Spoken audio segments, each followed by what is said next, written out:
말씀입니다.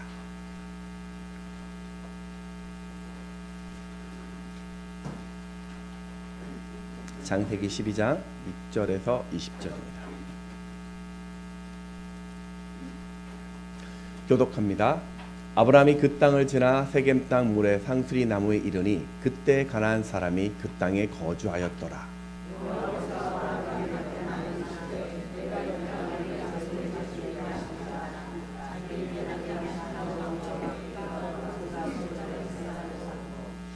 거기서 베델 동쪽 산으로 옮겨 장막을 치니 서쪽은 베델이요 동쪽은 아이라. 그가 그곳에서 여호와께 제단을 쌓고 여호와의 이름을 부르더니 그 땅에 기근이 들었으므로 아브라함이 애굽에 거류하려고 그리로 내려갔으니 이는 그 땅에 기근이 심하였습니다.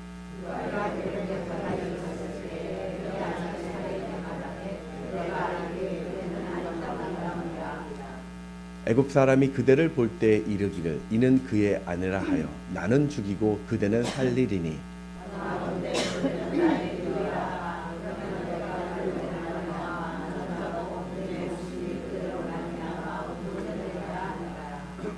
아브라함이 애굽에 이르렀을 때 애굽 사람들이 그 여인이 심히 아리따움을 보았고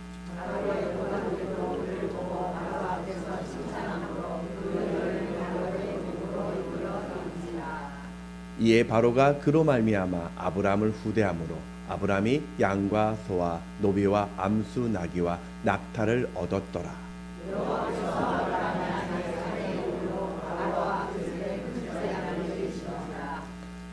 바로가 아브라함을 불러서 이르되 내가 어찌하여 나에게 이렇게 행하였느냐? 내가 어찌하여 그를 내 아내라고 내게 말하지 아니하였느냐?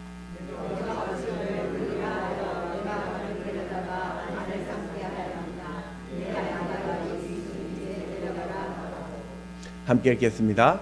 바로가 사람들에게 그의 일을 명하매 그들이 그와 함께 그의 아내와 그의 모든 소유를 보내었더라. 아멘.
오신 여러분 환영하고 또 축복합니다. 우리 옆에 계신 분들과 인사하면서 시작했으면 좋겠습니다.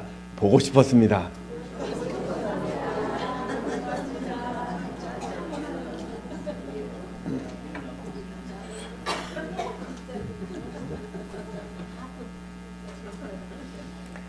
네, 보고 싶었습니다. 네, 어떤 칼럼에서 이제 보았던 글인데요. 아프리카에 보면 새 중에 비서새라는 이 새가 있습니다. 이 새 원명은요 뱀잡이 수리라는 독수리과 새입니다. 보면 새가 좀 독특하게 이 눈썹이 되게 화려하고요. 그 머리 뒤에 보면은 이 검정색 긴 장식이 그 사람들이 보면 펜 같다고 해서 비서새라는 그런 별명으로 불리는 새입니다. 크기가 대략 한 1.3m 정도 되는 새고요. 긴 다리와 이렇게 또 목을 가지고 있고요. 뱀잡이 수리라는 그 학명처럼요. 뱀을 아주 좋아하는 그 어떤 새입니다. 이 새는요. 하늘을 날다가 뱀이 기어다니는 걸 보면 쏜살같이 내려와 잡게 되는데요. 잡는 방법이요. 이 뱀을 저 큰 발로 밟습니다. 밟아 죽여가지고 먹게 되는 거고요. 또한 한 가지 독특한 특징이요. 새임에도 불구하고 걸어다니는 걸 되게 좋아해요. 그래가지고 잘 걸어다니는데 그렇게 걷다가 갑자기 이 맹수가 닥치면요. 이 날아야 되는데 그 나는 것을 잊어버려서 막 뛰어다닌대요. 그러다 맹수에게 붙잡혀 먹히게 된다고 합니다. 우리가 날아야 할 때 날지 못해서 무너지는 이 새의 모습이요. 오늘 인생에 어떤 도움이 필요할 때 그 도움의 방법을 알지 못해 방황하는 우리의 모습과도 흡사한 것 같습니다. 감사하게도 예수 믿는 우리에게는 그 해결할 방법을 가지고 있습니다. 자, 해결할 방법이 이겁니다. 옆에 계신 분들과 인사하겠습니다. 하나님과 동행하면 됩니다.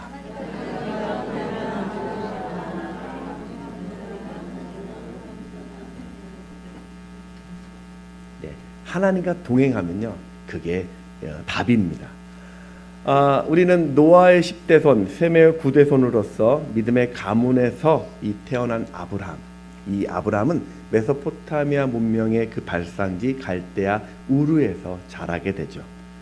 하나님은 우상 숭배가 심한 이 우르 땅을 떠나라고 했을 때 이 가족들은 메소포타미아의 북부 지역인 이 우르에서 하란으로 옮기게 됩니다. 그리고 그곳에서 아버지 이 데라가 죽자 하나님은 다시 아브라함에게 너를 큰 민족을 이룰 것이라고 또 복의 근원이 될 것이라는 그 음성을 들려주면서 약속의 땅으로 가라고 합니다. 아브라함은 하란에서 모았던 그 전 재산과 가축과 종들을 데리고 드디어 떠나게 됩니다. 저는 오늘 이 본문을 통해 가지고 우리 신앙의 여정 속에서 인생이란 이 여정 속에서 우리에게 필요한 것이 무엇일까? 두 가지 교훈을 살펴보려고 합니다. 첫 번째는요, 날마다 예배자로 서야 합니다. 우리 6절을 같이 한번 읽어보겠습니다. 시작. 아브라함이 그 땅을 지나 세겜 땅 모래 상수리 나무에 이르니 그때 가나안 사람이 그 땅에 거주하였더라. 아브라함이 하란을 떠나서 이 다메섹을 거쳐서 도착한 곳이 바로 가나안 땅 세겜이었습니다. 세겜은 이 어깨, 등이란 뜻이에요. 이게 보면 지금 이스라엘의 지도인데요. 오른쪽 산이 그리심산이고요. 왼쪽 산이 에발산, 이 사이에 그 계곡에 위치한 도시입니다. 오늘날로 보면 그 가나안 서한 지구, 이 발테라 그 근처의 지역이라고 합니다. 이곳은 그 예루살렘으로부터 북쪽으로 한 65km 떨어진 지역인데요. 남으로는 이집트로, 또 북으로는 시리아로, 동서로는 메소포타미아에서 지중해 연안을 잇는 그 교통 그 중심지가 이 세겜이라고 할 수 있습니다.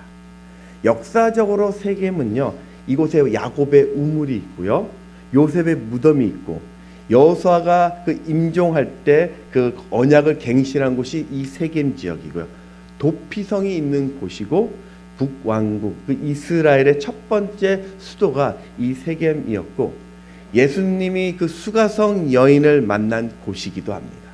좀 유서 깊은 지역입니다. 근데 이제 문제는 이 땅이 빈 땅이 아니라는 것입니다. 이미 노아의 그 둘째 아들 함의 후손들이 500년 전부터 자리 잡고 있었던 땅입니다. 그러니까 지금 이 땅에는요, 힘이 셌었던 그 가나안 사람들이 와글와글 털을 잡고 있던 땅입니다. 하나님이 아브라함에게 뭐라고 이야기했냐면 7절에 보면 여호와께서 아브라함에게 나타나 이르시되 내가 이 땅을 내 자손에게 주리라 하신지라. 자기에게 나타나신 여호와께 그가 그곳에서 제단을 쌓고, 제단을 쌓았다라고 이야기하는 이 표현 히브리식 표현인데요, 하나님께 예배했다라는 말입니다. 아브라함은 네가 도착한 그 땅을 너희 자손에게 준다라는 그 약속의 말씀을 듣자마자 예배합니다. 또 이 세겜 땅을 지나서 베델 근처에 장막을 칠 때도 하나님의 이름을 부르며 제일 먼저 예배를 합니다. 우리 8절을 같이 한번 읽어보겠습니다. 시작. 거기서 베델 동쪽 산으로 옮겨 장막을 치니 서쪽은 베델이요 동쪽은 아이라.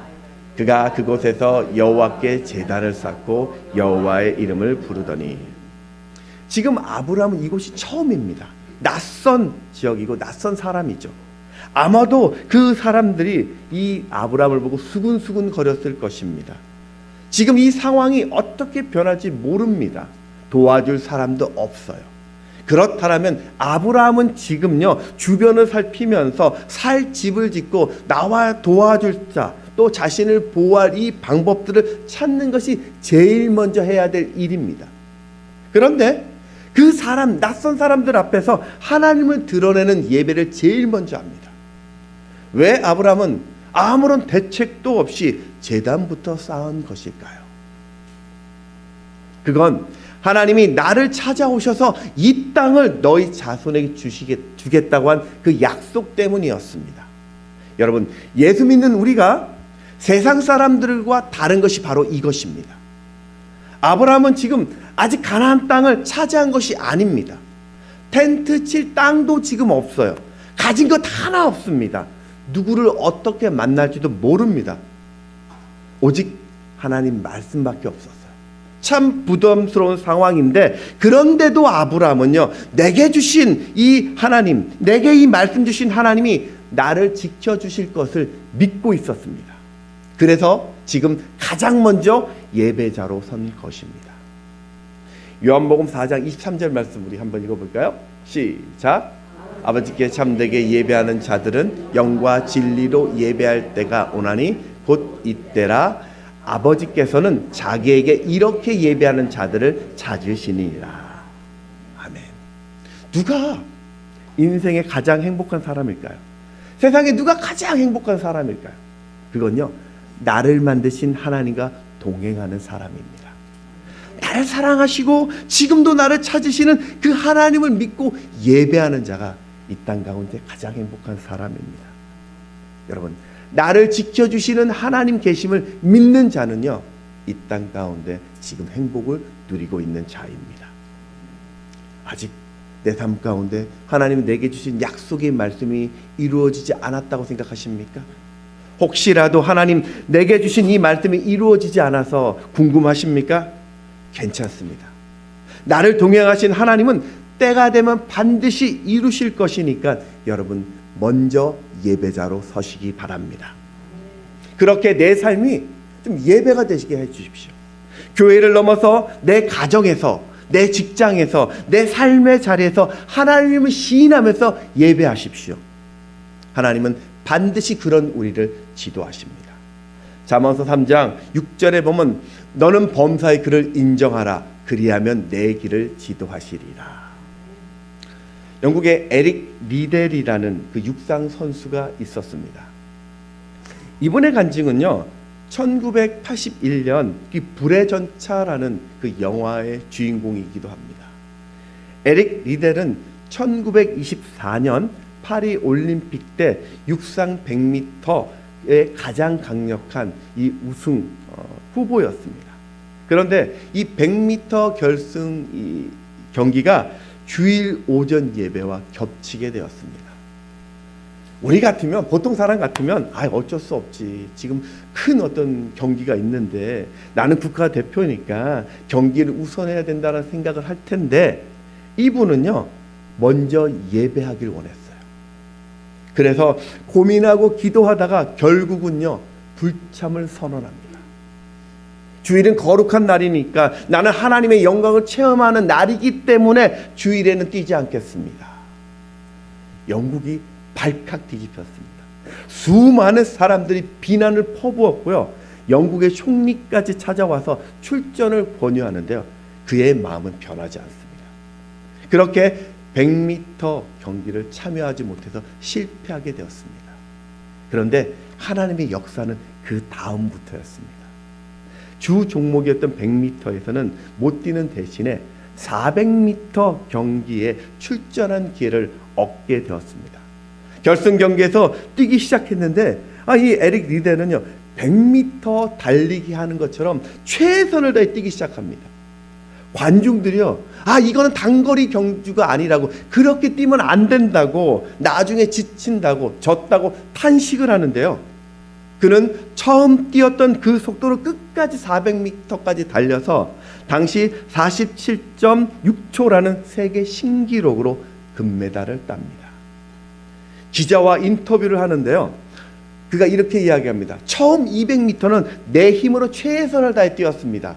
그리고 나머지 200m는 하나님께서 뛰게 하셨습니다. 바로 이 말로 세상에 하나님의 이름을 찬양하는 예배자가 됩니다. 전 세계 사람들이, 영국인들이 환호를 했고 그의 믿음의 찬사를 보냈는데, 더 중요한 것은 1년 뒤에 그는 올림픽 그 영웅의 그 모든 화려한 삶을 다 내려놓고 23살의 젊은 나이로 선교사로 헌신을 합니다. 그 영상이 준비됐는데 한번 들어주십시오.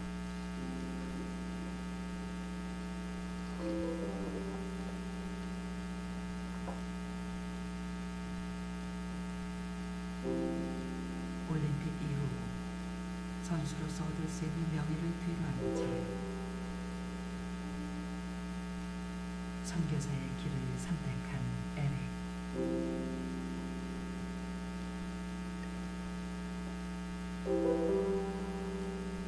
그는 12년간 텐진에서 아이들을 가르쳤고 7년 동안은 산동반도의 곳곳을 다니며 농촌마을 선교사로 살았습니다.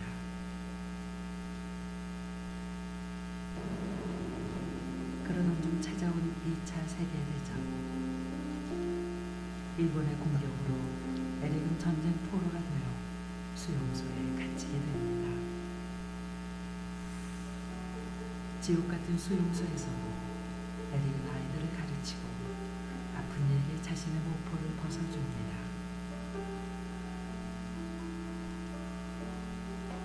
세상에서 성자를 만나볼 힘을 갖다 그리 쉬운 일이 아닐 것이다. 그런데 나에게 그런 행운이 슬며시 다가왔다. 그 성자의 이름은 바로 에릭 리드다.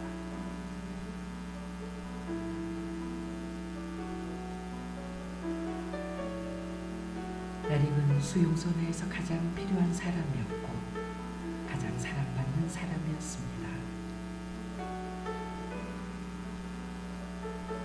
그렇게 그곳에서 예수 그리스도의 사랑을 실천하며 생을 마칩니다.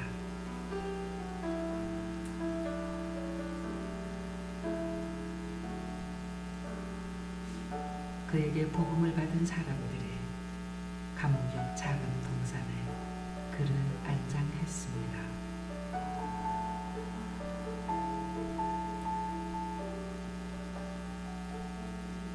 네, 여러분, 어떤 환경 속에서도요, 약속을 기대하면서 예배자로 섰을 때요, 하나님은 그 인생을 정말 가장 값지게 사용하셨고요, 세상이 그를 인정하게 합니다.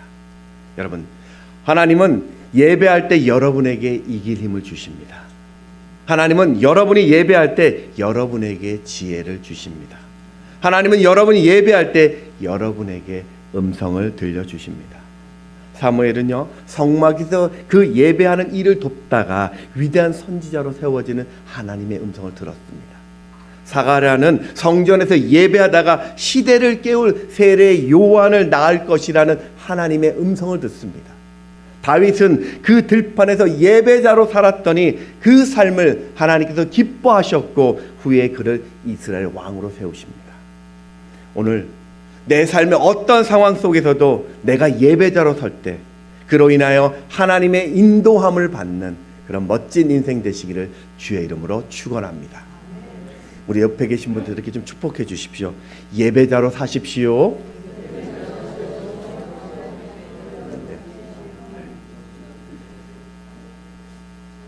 인생을 승리한 한 가지 비결입니다. 두 번째 방법은요, 그 말씀을 떠날 때 두려움이 온다는 겁니다. 10절에 보면 그 땅에 기근이 들었으므로 아브람이 애굽에 거류하려고 그리로 내려갔으니 이는 그 땅에 기근이 심하였습니다. 아브람이 하나님의 음성을 듣고 약속의 땅에 왔더니 그를 맞이한 것이 축복이 아니었습니다. 적과 꿀이 흐르는 푸른 초장이 아니라 사람이 살 수 없는 심각한 기근이었습니다. 이럴 때 사람들은 우리의 믿음이 흔들리게 되는 겁니다. 이거 아닌데. 내가 말씀에 순종했는데 이거 아니지. 내 생각과 달라. 내가 주의 음성을 잘못 들은 것인가? 하나님 잘못된 것일까? 결국 아브람도 애굽으로 내려갑니다. 애굽에 내려가게 된 이유는 딱 하나입니다. 그 땅에 가뭄이 들었기 때문입니다. 살기 위해서 어쩔 수 없이 그 애굽으로 내려간 것입니다. 여러분, 이런 아브람 행동이 잘못된 것일까요? 오히려 기근이 있는 그 땅에서 아무런 대책 없이 버티는 것이 더 이상한 행동 아닐까요? 오늘 그런데 성경의 해석은 다릅니다. 지금 아브람이 하란을 떠나서 가나안에 온 이유가요, 딱 하나죠. 바로 말씀 때문입니다. 오늘 4절에 보면요, 이에 아브람이 여호와의 말씀을 따라갔고라고 이야기합니다. 아브람 시대는 자신의 삶의 터전을 옮기는 것 자체가 목숨을 걸어야 되는 상황입니다. 더군다나 한 번도 가지 않는 600km가 넘는 그런 장거리라면 아마도 가는 도중에 수많은 위험이 있었을 것입니다. 죽음을 많은 가축도 죽을 수 있었고 사람들도 죽을 수 있었을 것입니다. 아브람은 부자가 되기 위해서 지금 가는 것이 아니죠. 가나안 땅의 성공이 보장되어서 그 땅에 가는 것이 아닙니다. 하나님이 가라고 했기 때문에 그 땅에 가는 땅입니다. 그러니까 아브라함의 이 무모한 행동의 근거는 말씀이었습니다. 아브라함을 우리가 믿음의 조상이라고 이야기하는 것이 바로 이것입니다. 그런데 오늘 본문 10절에서는요, 그 애굽에 내려갈 때요, 아브라함이 하나님의 말씀에 따라갔다라는 그 근거가 없어요. 말씀이 없습니다. 7절에서 분명히 하나님이 내가 그 땅을 주시겠다는 이 말은요, 그 땅을 개척할 사명을 주신 거예요. 그러면 하나님께서 그 떠나라고 하기 전까지는 절대로 움직일 수 없는 곳입니다. 그런데 기근이 오니까 보따리 싸들고 지금 훌쩍 애굽으로 내려갔습니다. 애굽에 내려가서도 예배 드렸다는 말씀이 없어요. 결국 아브라함이 지금 가나안을 떠나는 이것은요, 단순히 기근의 문제가 아니라 현실의 지금 이 위기를 피하기 위해서 하나님의 언약을 무시한 행동입니다. 자, 그러면 그가 애굽 땅에 도착했을 때 어떤 일이 벌어졌을까요? 오늘 11절과 12절을 같이 읽습니다. 시작. 내가 알기에 그대는 아름다운 여인이라. 그대를 볼 때 이르기를 이는 그의 아내라 하여 나는 죽이고 그대는 살리리. 당신 미모 때문에 내가 죽겠다라는 말입니다. 여러분, 갑자기 뜬금없이 아내가 이 이쁘다라고 말한 이 의미가 뭘까요? 가나안에 있을 때는 아내가요, 아름답지 않았다라는 말입니까? 지금 애굽의 음식이 좋아가지고 갑자기 얼굴에 윤기가 났다라는 그런 말일까요? 애굽의 물이 좋아가지고 화장이 잘 받는다는 그런 말일까요? 아니면 애굽의 이 공기가 좋아가지고 혈색이 좋아졌다라는 그런 의미일까요? 여러분, 바로 이 말이요, 아브라함이 하나님의 약속을 떠났다라는 그 말입니다. 말씀을 떠나니까요, 더 이상 하나님의 보호하심에 확신이 희미해진 것입니다. 그러면서 두려움이 생기니까요, 스스로 내가 보호하지 않으면 내가 죽겠다라는 생각이 든 것입니다. 그러면서 아내가 자신의 두려움이 된 것입니다. 여러분, 현대 우리 질병의 원인 중에 하나가 스트레스라고 합니다. 이 스트레스는요, 이 정신적인, 신체적인 환경의 자극으로 인해서 부담이나 압박을 받는 것인데, 그 스트레스를 일으키는 원인 중에 하나가 두려움이라고 합니다.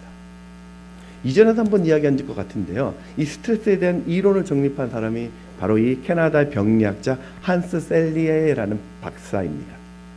이분이 쥐를 고립된 천장에 매달아 놓거나 더운 보일러실에 가두어 놓거나 일부러 쥐에 상처를 내거나 이렇게 매일 쥐에게 두렵고 불편한 환경에 노출시켰더니 이 쥐가 나중에 위궤양이 걸리고 심장이 쪼그라들고 암이 걸리고 이런 신체에 좋지 못한 변화를 발견하게 되었고, 그걸 스트레스라고 부르기 시작했습니다.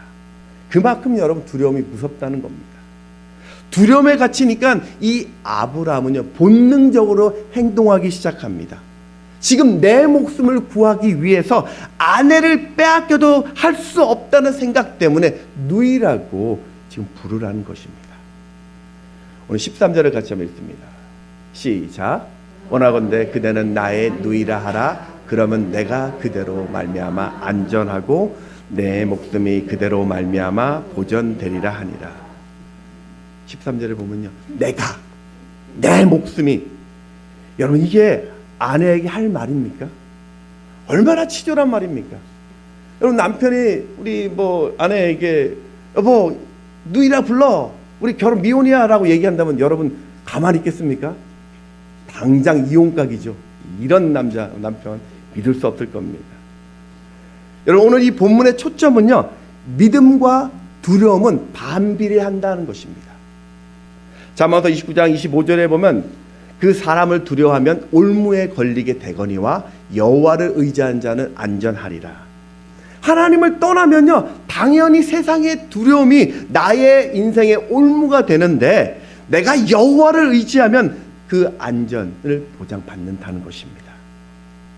여러분, 아브라함이 언제부터 복의 근원이 되었을까요? 그것은요, 그가 말씀을 붙잡고 살 때부터입니다. 그가 내가 하나님의 말씀을 따라 살기로 작정하는 그 순간부터 그는 하나님의 통치가 시작됩니다. 창세기 12장 3절 말씀이요, 너를 축복하는 자를 내가 복을 주고 너를 저주하는 자를 내가 저주하겠다. 바로 이 말씀이 하나님의 통치를 이야기하는 겁니다. 우리 세상은요, 합리적인 것이 옳다라고 이야기해요. 믿음보다는 합리적인 것을, 그 판단을 맡기는 것이 지혜롭다, 현명하다라고 이야기하죠. 근데 여러분, 이 합리적이라는 거, 합리성이라는 이 말은요, 결국 이 현실에 나를 맞추라는 것입니다. 전능하신 하나님의 말씀보다는 지금 나의 상황이, 지금 나의 처지가 더 우선되어야 한다는 그 말이 합리적이다라고 이야기하는 거예요. 근데 여러분, 정말로 그렇지 않습니다. 내가 내 인생의 왕이 될 때부터 사망이 내 인생의 왕 노릇합니다. 오직 예수님만이 내 인생의 왕이 될 때만이 영원한 생명이 우리의 왕 노릇하게 됩니다. 로마서 5장 17절 말씀입니다. 같이 한번 읽습니다. 시작. 한 사람은 범죄로 말미암아 사망이 그 한 사람을 통하여 왕 노릇하였은즉 더욱 은혜와 의의 선물을 넘치게 받는 자들은 한 분 예수 그리스도를 통하여 생명 안에서 왕 노릇하리로다. 생명이 왕 노릇한다는 이 말은요, 내 한계를 넘어서는 주님이 내 인생의 왕이 되기 때문에 그분이 주시는 희망, 그분이 주신 기대, 그분이 주시는 은혜를 내가 공급받게 된다는 것입니다. 여러분 기억하십시오. 믿음은요, 환경을 따라가는 것이 아니라 전능하신 하나님의 그 말씀을 믿고 그 말씀을 쫓아가는 것입니다. 그럴 때 우리는 담대한 이 믿음의 여정을요, 거뜬히 걸어갈 수 있습니다. 감사한 것은 하나님은 이 아브라함의 연약함을 아시고 기막힌 반전을 준비하셨습니다. 16절을 같이 한번 읽어볼까요? 시작. 이에 바로가 그로 말미암아 아브라함을 후대함으로 아브라함이 양과 소와 노비와 암수 나귀와 낙타를 얻었더라. 바로 왕은 이 아브라함에게 사라를 데려가는 대신에 지금 양떼와 소떼와 종들을 내어줍니다. 고대 근동에서는 신랑은 이 신부를 데려올 때 결혼의 대가로 그 신부의 가족들에게 예물을 주는 것이 관례입니다. 오늘 이 예물로 아브라함은 이제 꼼짝없이 아내를 빼앗긴 것입니다. 자기 살자고 아내를 팔아먹는 파렴치한 그 모습, 이게 얼마나 고통스러울까요? 아마도 이 아브라함 생에 지금이 가장 끔찍한 밤을 보내고 있었을 것입니다. 이때 하나님이 적극적으로 개입하십니다. 17절에 보면 여호와께서 아브라함의 아내 사레의 일로 바로와 그 집에 큰 재앙을 내리신지라. 이 재앙이 무엇인지는 성경에 나와 있지 않습니다. 혹자는 천사의 심판이다, 아니면 전염병이다, 여러 가지 이야기를 하는데, 중요한 것은 이 사건을 통해서 바로는 이 사라가 아브라함의 아내라는 것을 알게 됩니다. 그리고 즉시로 아브라함을 불러서 화를 내면서 다시 아내를 데려가라고 말하죠. 오늘 18절과 19절에 보면 바로가 아브라함을 불러서 이르되 내가 어찌하여 나에게 이렇게 행하였느냐, 내가 어찌하여 그를 내 아내라고 내게 말하지 아니하였느냐, 내가 어찌하여 그를 누이라 하여 내가 그를 데려다가 아내를 삼게 하였느냐, 내 아내가 여기 있으니 이제 데려가라 하고, 그렇게 아내를 돌려받고 바로 왕으로부터 큰 재산도 보너스로 받았습니다. 이때 아브라함의 마음이 어땠을까요? 아브라함이 무엇을 깨달았을까요? 야, 횡재했다, 야, 성공했다, 이런 마음이었을까요? 그렇진 않았을 것 같아요. 그는요, 자신의 실패 속에서 개입하신 하나님을 발견합니다. 그래서 아브라함은요, 애굽을 떠나서 다시 가나안의 베델에 왔을 때 제일 먼저 뭘 하냐면 예배합니다. 창세기 13장 4절 읽어봅니다. 시작. 그가 처음으로 제단을 쌓은 곳이라 그가 거기서 여호와의 이름을 불렀더라. 지금 이 예배는요, 그냥 평범한 예배가 아닙니다. 그는 하나님을 두려워하지 않고 상황을 두려워한 것이 잘못되었다라는 것을 깨달았습니다. 하나님의 약속을 믿지 못하고 그 애굽으로 내려간 것이 실패라는 것을 알게 됩니다. 그런 실수 속에서도 지금 자신을 살려주신 하나님의 살아계심을 보고 있습니다. 이 모든 감격을 가지고 지금 예배의 자리에 돌아온 것입니다. 성경에는 우리 하나님이 이 약속에 대해서 36,000가지 이상을요 소개하고 있습니다. 우리 하나님은 반드시 약속을 이루신다라고 성경은 말해요.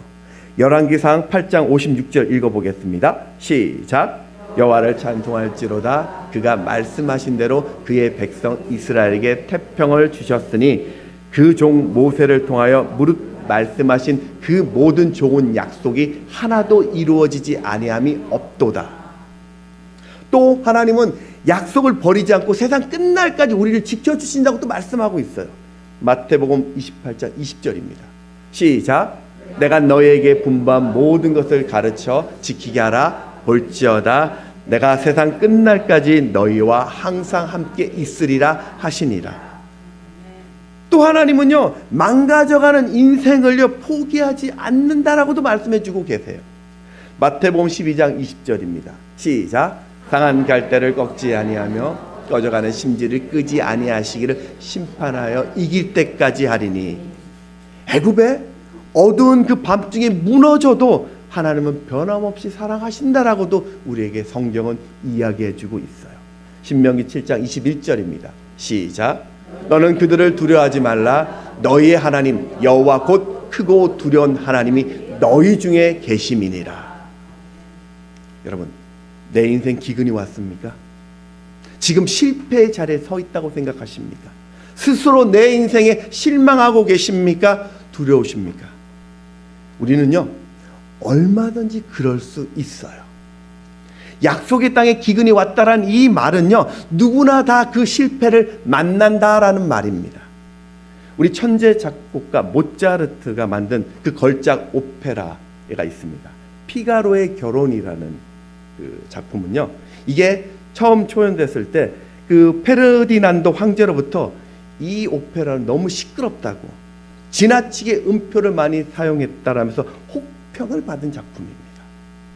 천재화가 빈센트 반 고흐가 그렸던 데이지와 양귀비가 있는 화병이라는 저 작품은요, 2014년 경매를 통해서 670억 원에 낙찰됩니다. 근데요, 이 작품이 처음 그가 살아생전에는요, 누구도 사지 않는 약값 대신에 겨우 팔았던 작품입니다. 오늘 아브라함의 모습도요, 믿음의 조상이라기보다는요, 그저 우리와 같이 실수투성이의 사람입니다. 중요한 것은요, 우리의 하나님은 절대로 실패하지 않는다는 것입니다. 오히려 실패한 여러분의 그 삶을 통해서 하나님의 나라를 이루어 가고 계십니다. 그러니 여러분, 다시 믿음의 자리로 돌아오시기 바랍니다. 현실의 그 두려움을 묵상하지 마시고 제발 나를 살리시는 그 하나님의 약속을 묵상하시기 바랍니다. 나의 추함, 나의 무능함, 나의 그 부패, 그 나의 실패, 그 죄악된 모습에 지금 서 있다 할지라도 그 자리에서부터 다시 하나님을 신뢰하시기 바랍니다. 에스더처럼 내가 죽으면 죽으리라, 그렇게 믿어보십시오. 다니엘의 세 친구처럼 그리 아니하실지라도 내가 하나님을 떠나지 않겠다고 선포해 보십시오. 다니엘처럼 내가 사자굴에 던져진다 할지라도 그 속에서도 하나님을 놓치지 않겠다고 고백해 보십시오. 그런 자에게 하나님 이렇게 말씀하십니다. 이사야서 43장 19절 말씀입니다. 시작. 보라, 내가 새 일을 행하리니 이제 나타날 것이라 내가 그것을 알지 못하겠느냐? 반드시 내가 광야의 길을 사막의 강을 내리니. 여러분, 우리가 이 믿음의 고백 가운데 그 믿음의 자리에 서 있을 때 우리의 연약함을 아시는 그 성령님이 말할 수 없는 탄식으로 우리를 위해 간구하실 것이고요, 우리의 이 실수보다 더 크신 하나님의 은혜로 우리 인생의 그 광야에 길을 내실 것이고 그 사막에 강을 내시는 위대한 새 일을 보게 될 것입니다. 말씀을 정리하겠습니다. 제가 참 존경하고 참 좋아하는 분인데요, 영국 역사가 토마스 칼라일이라는 분, 이전에도 한번 소개했는데요, 그분이 이런 말을 했습니다. 길을 걷다가 돌이 나타나면 약자는 걸림돌이라고 말하지만 강자는 그것을 디딤돌이라고 말한다. 인생의 기근을 만났을 때 그 기근이 여러분에게는 걸림돌입니까? 디딤돌입니까? 만일 두려움에 갇혀서 그 믿음의 자리를 옮기려 한다면, 불신앙의 자리로 떠나려 한다면 그 기근에 우리는 묻혀버릴 것입니다. 하지만 약속의 말씀을 믿고 그 믿음의 자리를 떠나지 않는다면 여러분의 그 기근은 나를 격려하시는 하나님을 만나게 하는 그 멋진 디딤돌이 될 것입니다. 그러니 여러분, 세상 두려워하지 마십시오. 인생의 기근 두려워하지 마십시오. 전능하신 하나님을 신뢰하면서 오늘 날마다 예배자로 서 가시기 바랍니다. 성령의 그 강력한 능력이 여러분 인생의 여정을 승리할 수 있도록 오늘도 이끌 것입니다. 여러분의 하나님은 절대 실패하지 않습니다. 찬양하겠습니다.